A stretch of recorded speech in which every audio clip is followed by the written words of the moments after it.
Pemirsa, masih bersama kami dalam Kabar Banjarmasin. Gesan pian yang hanyar bergabung, berikut berita Banjarmasin utama hari ini.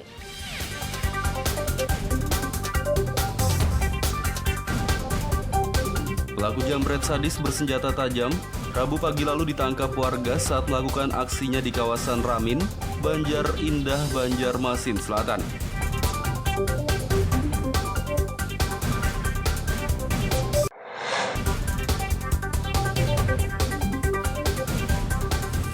Guna mencegah penularan COVID-19, kelenteng di Banjarmasin akan menerapkan protokol kesehatan prokes saat peringatan Tahun Baru Imlek. Selain itu, untuk mencegah kerumunan massa, barongsai juga ditiadakan.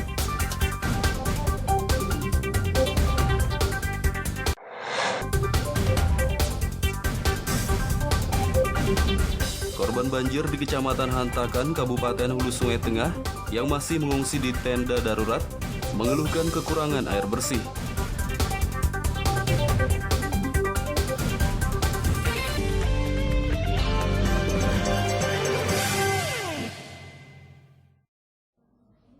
Paling lambat tanggal 13 Februari ini. Dalam musyawarah rencana pembangunan Musrenbang di Kecamatan Banjarmasin Timur, Ketua DPRD Kota Banjarmasin Heri Wijaya menekankan normalisasi sungai dan perbaikan infrastruktur yang rusak akibat banjir.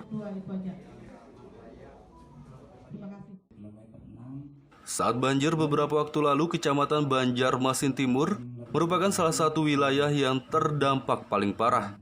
Untuk itu, Heri Wijaya bersama camat setempat mengajukan sejumlah usulan dalam Musrenbang RKPD 2022 yang berlangsung di kantor Kecamatan Banjarmasin Timur pada Selasa siang lalu. Menurut Heri selaku perwakilan Dapil di Kecamatan Banjarmasin Timur, ia menekankan terkait perbaikan infrastruktur yang rusak akibat banjir. Paling lambat tanggal 13 Februari ini harus sudah ditertibkan. Ya, jadi yang mana bangunan-bangunan sudah ada di atas sungai dan tidak sesuai konstruksinya juga tanpa izin, yang mengakibatkan mampetnya sungai, itu ini dalam proses penertiban, terutama di Jalan Ahmad Yani, Jalan Setan, yang tujuannya adalah menanggulangi banjir dari yang kemarin kita alami. Usulan-usulan yang masuk itu sebagian besar terkait dengan usulan-usulan fisik, baik jalan, jembatan maupun pembenahan prasarana infrastruktur lainnya.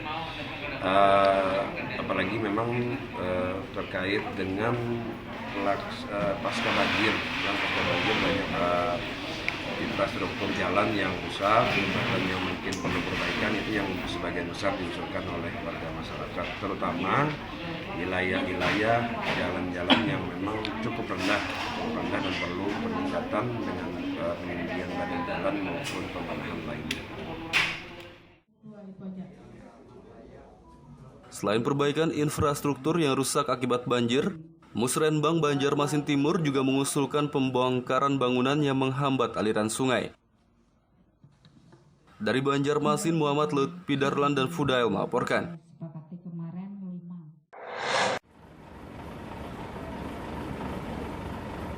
Petani di Desa Binderang, Kecamatan Lokpaikat, Kabupaten Tapin, Kamis kemarin melaksanakan panen raya dan tanam padi perdana di lahan seluas 150 hektar.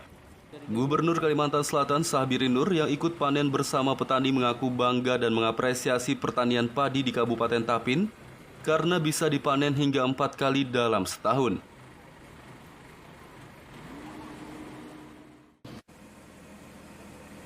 Panen raya dan tanam padi perdana berlangsung di lahan seluas 150 hektar di Desa Binderang, Kecamatan Lokpaikat, Kabupaten Tapin. Selain diikuti Gubernur Kalsel, panen raya juga dihadiri Bupati Tapin Arifin Arpan, serta Kepala Dinas Tanaman Pangan dan Hortikultura Kalsel Samsir Rahman. Sahbiri Nur mengaku bangga dan sangat mengapresiasi pertanian padi di Kabupaten Tapin karena mampu panen hingga 4 kali dalam setahun. Ia berharap kabupaten kota lainnya di Kalimantan Selatan mencontoh cara pertanian di Kabupaten Tapin agar produktivitas pertanian semakin meningkat. Hari ini kita menanam, hari ini kita panen, menanam, panen, tanam lagi, panen lagi. Yang bangganya saya di sini laporan Pak Bupati tadi sampai ada yang 4 kali tanam, 4 kali panen. Jadi luar biasa. Dan mudah-mudahan ini menjadi contoh, dan ini bisa dikembangkan lagi, disebar luaskan lagi di seluruh kabupaten kota. Bisa demikian, insya Allah kita akan lebih cepat sejahtera. Ya, yang penting tanam lagi, panen lagi, panen-panen, tanam lagi. Sama beras. Di samping itu jagung juga diberikan di sini secara gratisnya. Oke. Komentarnya Pak terkait pertanian Tapin? Ya, kalau Tapin dulu Mas, karena bupatinya orang power. Nah, bupatinya sungguh visi ke depannya cukup bagus ya, kepala dinas juga cukup bagus. Ini contoh Kabupaten Tapin. Nah, ini adalah untuk kelompok. Ini petani yang betul-betul di sini menjaga lahan mereka. Nah, kita tidak bisa bergerak sendiri kalau tidak ada Bapak Tani. Bapak Tani inilah yang tiap hari menjaga. Sekarang yang jadi kendala itu cuma apa? Hama dari burung. Nah, burung yang banyak menyerang. Nah, tikus mungkin kita bisa atasi. Juga ada sebagian yang kena serangan tikus. Nanti turunkan POPT, mengganggu organisasi tanaman pangan kita. Jangan khawatir, pangan terus bergerak, petani kita terus kita kawal bersama. Dalam kesempatan ini, Sahbiri Nur juga memberi bantuan bibit padi dan jagung kepada kelompok tani di desa setempat.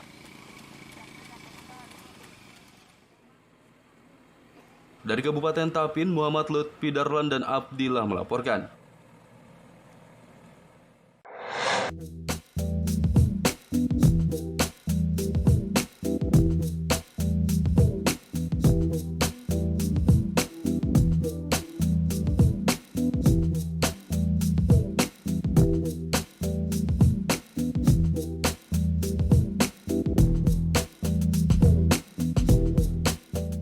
Barito Kuala atau Batola merupakan salah satu kabupaten di Kalimantan Selatan yang dikenal sebagai sentra padi.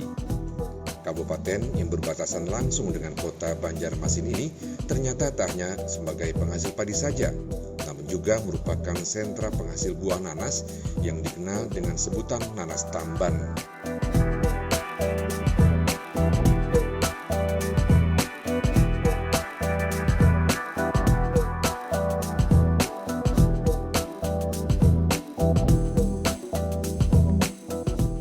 Kabupaten Batola, buah nanas tamban banyak dihasilkan oleh perkebunan para petani di wilayah Kecamatan Mekarsari. Sebagian besar para petani di Mekarsari berkebun buah nanas dan sumber penghasilan utama mereka yakni dari hasil berkebun buah nanas. Karena bagi mereka, hasil dari berkebun buah nanas lebih besar dibanding pertanian padi. Karena saking menguntungkannya buah nanas ketimbang padi, berkebun nanas juga tak hanya diminati oleh para petani saja, namun juga oleh sebagian besar warga di Kecamatan Mekarsari. Sehingga kebun buah nanas juga banyak terdapat di tiap pekarangan, depan maupun belakang rumah. Sementara untuk para petani, perkebunan buah nanas dibuat di dekat persawahan padi.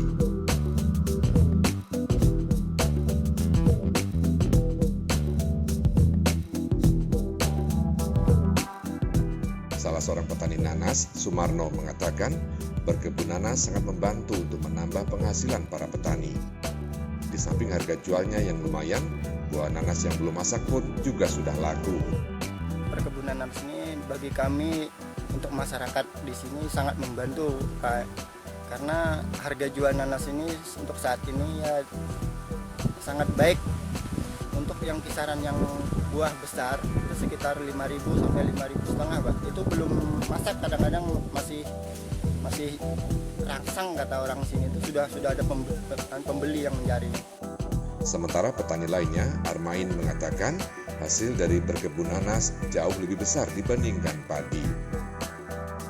Menurutnya, hasil padi dalam 1 hektar lahan hanya Rp600.000, sedangkan buah nanas bisa mencapai 3 hingga 4 juta rupiah. Kalau satu burung padi itu kita kalkulasikan anggap aja anggap aja 10 black.